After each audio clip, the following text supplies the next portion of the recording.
జై శ్రీకృష్ణ. కృష్ణ చరితము మధుర సుధాభరితము, కృష్ణ చరితము మధుర సుధాభరితము.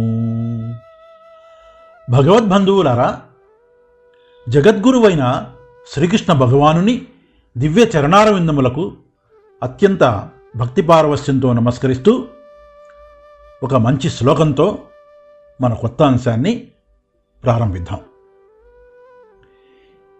ఇది శివకేశవుల అభేదాన్ని తెలియజేస్తూ తిక్కిన సోమయాజి రచించిన ఒక అద్భుతమైన శ్లోకం. ఇది మనకి మహాభారతంలో ద్రోణ పర్వంలో కనిపిస్తుంది. ఆస్తిక చేతసహిత కౌస్తుభరత్నాస్తి మాలికా శబలిత వక్షస్థలా సుమహిత నిగమా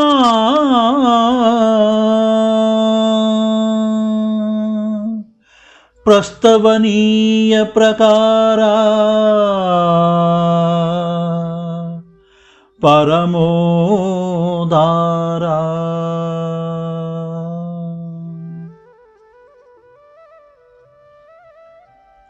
మరి దీని అర్థం ఏమిటంటే, ఆస్తికుల మనసులతో కూడుకున్నవాడా, కౌస్తుభరత్నంతో విష్ణువులాగా, ఎముకల హారంతో శివుడిలాగా, చిత్రమైన వర్ణం గల వక్షస్థలంతో శోభిల్లేవాడా, వేదాలలో స్తుతింపబడే మహానుభావ, మిక్కిలి దయాగుణం గలవాడా, నన్ను అనుగ్రహించు తండ్రి అని అర్థం.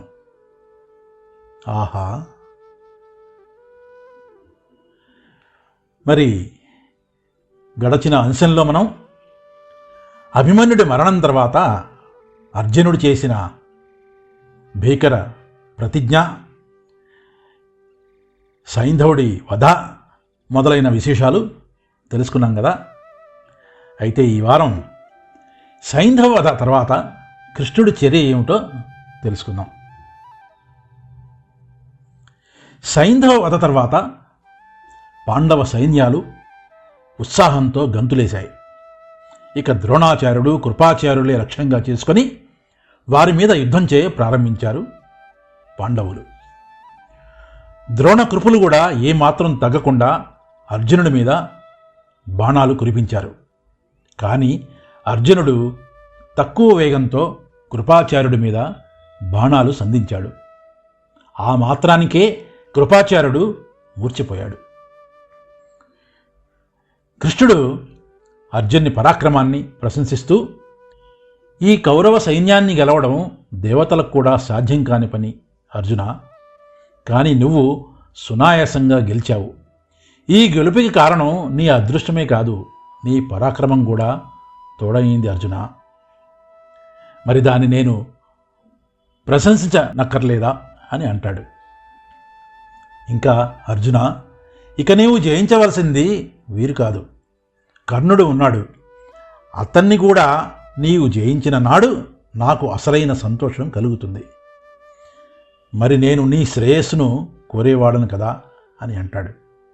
అప్పుడు అర్జునుడు, కృష్ణ, నేను ఈ ప్రతిజ్ఞ నెరవేర్చాను అంటే అదంతా నీ దయ వల్లనే కదా. అది కేవలం నా పని మాత్రమే అనుకుంటే పొరపాటే. మా పాండవులందరి కోరిక తీర్చడం నీ దయా ఫలితమే. నిన్ను ఆశ్రయించిన వారికి కార్యసిద్ధి దుర్లభం కాదు. నీవు చెప్పినట్లు చేస్తున్నాము. ఆ పైన భారం నీదే కదా కృష్ణ అని అంటాడు అర్జునుడు.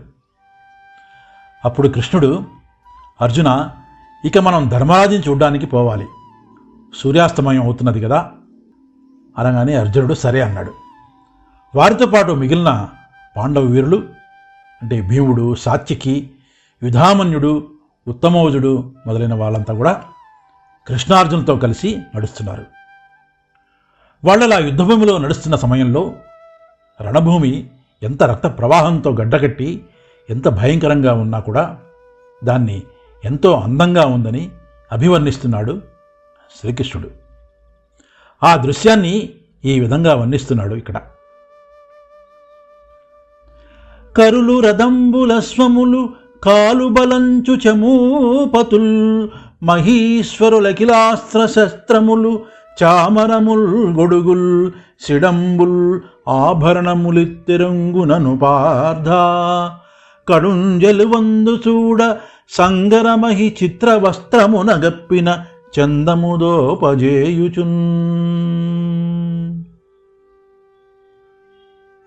అర్జున, ఈ రణభూమి చూశావా?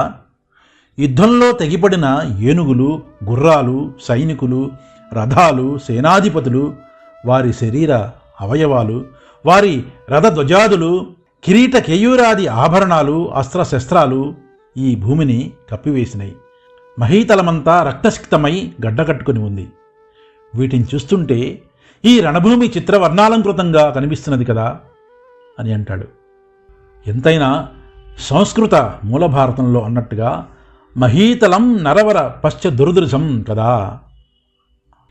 ఇక ధర్మరాజు మన కోసం ఎదురు చూస్తూ ఉంటాడు.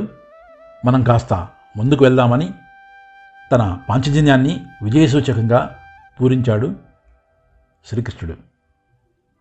అది విన్న ధర్మరాజు రథం దిగి ఎంతో విలాసంగా వస్తున్న కృష్ణార్జునులను చూసి ఆనంద బాష్పాలు వర్షించాడు. కృష్ణుడి మీద తనకున్న భక్తిని, అర్జునుడిపై ఉన్న వాత్సల్యాన్ని తెలియజేశాడు. ధర్మరాజు ఎంతో ఆనందంతో కళ్ళలో నిండిన నీటిని తుడుచుకుంటూ వారిద్దరినీ ఒకేసారి గాఢంగా కౌగిలించుకున్నాడు. సైంధవుణ్ణి సంహరించి నన్ను చేరుకోవడం నా పుణ్యం.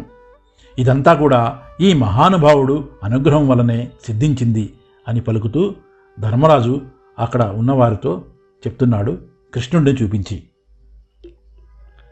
అంటే ధర్మరాజు ఈ వాసుదేవుడే ఈ విజయానికి కారణమని చెప్తాడు. కృష్ణుణ్ణి వసుదేవపుత్రుడిగా మాత్రమే కాకుండా భగవంతుడిగా తలచాడు. ఈ వాసుదేవ పదం విష్ణు సహస్రనామాల్లో ఉంది కదా, 709వ నామం. అందుకే శంకర భగవత్పాదుల వారు ఇలా అన్నారు: వాసయతి జగదాచ్ఛాదయతి మాయయేతి వాసు సయేవ దేవ ఇతి వాసుదేవ. అంటే మాయ చేత ఈ జగత్తునంతటినీ ఆచ్ఛాదించేవాడు కాబట్టి వాసుదేవుడు అన్నారు అని శంకర భగవత్పాదుల వారు దీనికి భాష్యం చెప్తారు. ఇంకా యజుర్వేదంలో విష్ణు సహస్రనామాల్లో కూడా ఇలా ఉంది: వాసనాద్వాసుదేవస్య వాసితం తే జగత్రయం సర్వభూత నివాసోయసి వాసుదేవ నమోస్తుతే.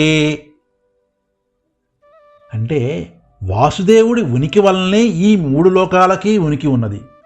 సర్వభూతాలకి నివాస స్థానమైన ఓ వాసుదేవ, నీకు నా నమస్కారము అన్న శ్లోకంలో విశ్వానికంతటికీ వాసుదేవుడే ఆశ్రయస్థానమని చెప్పబడింది కదా. అందువల్ల లోకాలన్నీ భరించి కాపాడేవాడివైన నీకు నన్నొక్కడిని రక్షించడం కష్టమా ఓ వాసుదేవా అని అంటాడు ధర్మరాజు. కానీ కృష్ణుడు ధర్మరాజుతో, ఆ కౌరవులు మీకు కలిగించిన కోపమే దానికి కారణం. మీబోటి సత్పురుషుల కోపావేశం ఎంత పనైనా చేస్తుంది. అటువంటప్పుడు ఆ అర్జునుడే కాదు మరెవరైనా దుష్టులను సంహరించవలసిందే కదా అని అంటాడు కృష్ణుడు. ఇంకా ధర్మరాజు, ఆదిదేవుడైన కృష్ణ, నీవే కోపిస్తే ఈ దేవతలు రాక్షసులు నశిస్తారంటే ఈ మానవుల లెక్క ఏమిటి? నీవు దయదలిస్తే ఈ సమస్త లోకాల్లోని వారందరూ సుఖిస్తారు.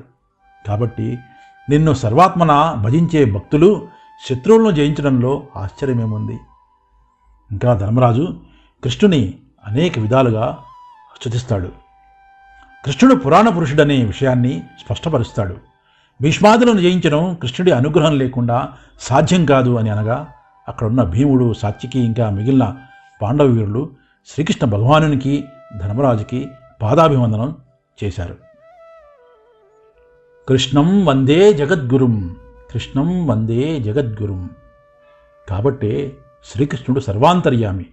అందుకే ఆయన తత్వాన్ని, ఆయన మహత్యాన్ని మనం లేశమాత్రమైన తెలుసుకున్నందుకు భక్త సులభుడైన ఆ శ్రీకృష్ణ పరమాత్మ తన కృపాకటాక్ష వీక్షణాలు మన మీద కూడా తప్పక ప్రసరిస్తాడని ఆశిస్తూ ఆ శ్రీకృష్ణ భగవాన్ని దివ్యమంగళ రూపాన్ని వచ్చే వారం దాకా మనసు నిండా నింపుకొని ఆయన్ని స్మరించుకుంటూ మనసు పులకరింపజేసుకుంటూ మళ్ళీ మనం మరొక కొత్త అంశంతో వచ్చే వారం కలుద్దాం.